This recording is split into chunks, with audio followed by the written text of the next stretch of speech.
Hello, Assalamualaikum. Apa khabar anak-anak?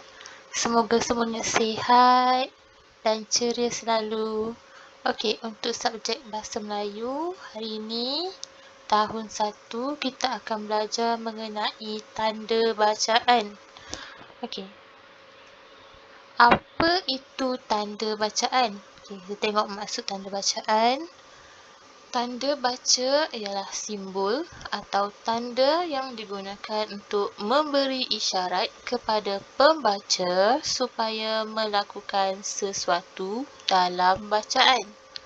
Tanda baca diletakkan di tempat-tempat tertentu dalam ayat berdasarkan tujuan dan kesesuaiannya. Okey, mari kita tengok jenis-jenis tanda bacaan. Yang pertama, tanda noktah. Noktah digunakan pada akhir ayat yang bukan pertanyaan atau seruan. Contohnya, kereta ini baru dibeli. Yang kedua, tanda noktah digunakan pada akhir singkatan nama orang. Contohnya, Yang Amat Berhormat, Encik, Puan dan lain-lain lagi. Yang ketiga, tanda noktah digunakan sebelum tanda penutup kata dalam cakap ajuk. Contohnya, kata kakak, bunga itu sudah layu. Seterusnya, tanda noktah juga digunakan untuk menunjukkan angka perpuluhan. Contohnya, 9.9, 30.2 dan 1.6.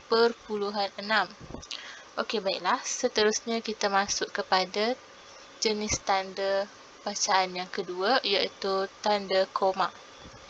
Tanda koma digunakan bagi mengasingkan kata yang berturut-turut dalam satu ayat. Contohnya, ibu membeli ikan, sayur dan daging.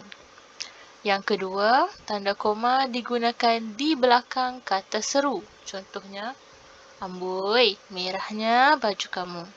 Dan yang kedua, Azmi rupanya. Okey. Yang ketiga, tanda koma digunakan untuk menandakan tempat berhenti sebentar. Contohnya, berikan surat ini kepada ibumu, Ali.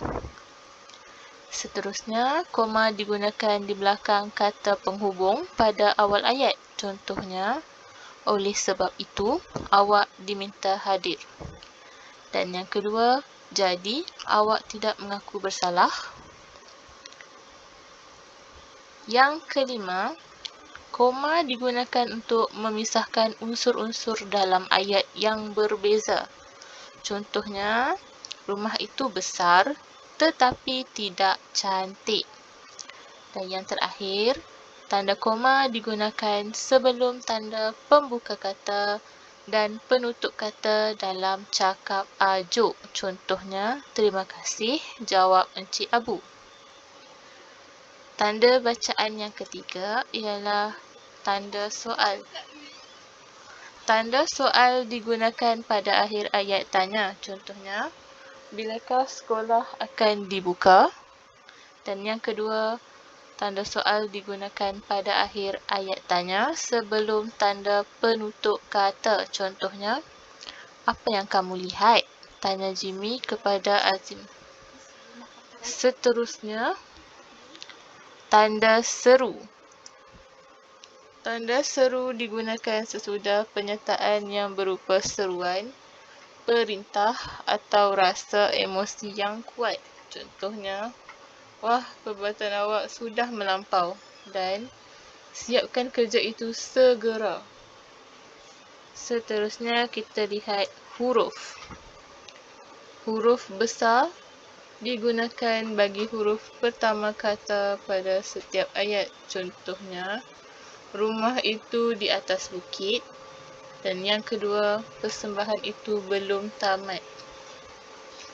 Huruf besar digunakan sebagai huruf pertama dalam ungkapan yang berhubung dengan kitab suci dan nama Allah, termasuk kata ganti untuk Allah. Contohnya, Yang Maha Pengasih, Ampunilah hamba-Mu dan semoga Engkau menerima doa kami. Huruf besar digunakan di awal kata nama khas. Contohnya, Bank Negara, Nabi Muhammad SAW dan lain-lain lagi. Huruf besar juga digunakan sebagai huruf pertama bagi nama rasmi badan, lembaga pemerintah serta nama dokumen rasmi kecuali kata hubung. Contohnya, Dewan Bahasa dan Pustaka.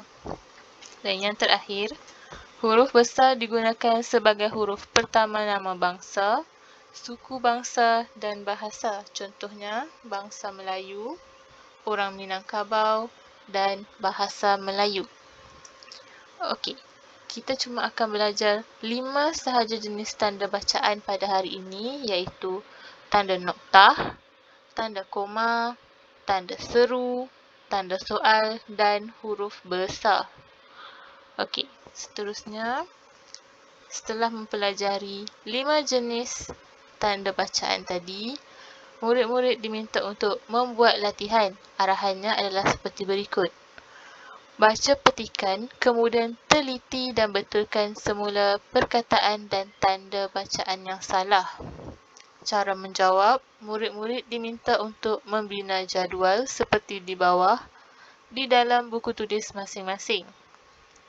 Pada bahagian kiri, tuliskan perkataan atau tanda bacaan yang salah dan pada bahagian kanan adalah yang betul. Ini adalah latihannya. Contoh telah saya berikan di bawah.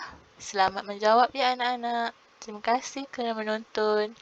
Assalamualaikum. Bye. Terima kasih kerana anda telah like, share dan subscribe serta tekan tombol loceng. Bye, jumpa lagi di video akan datang.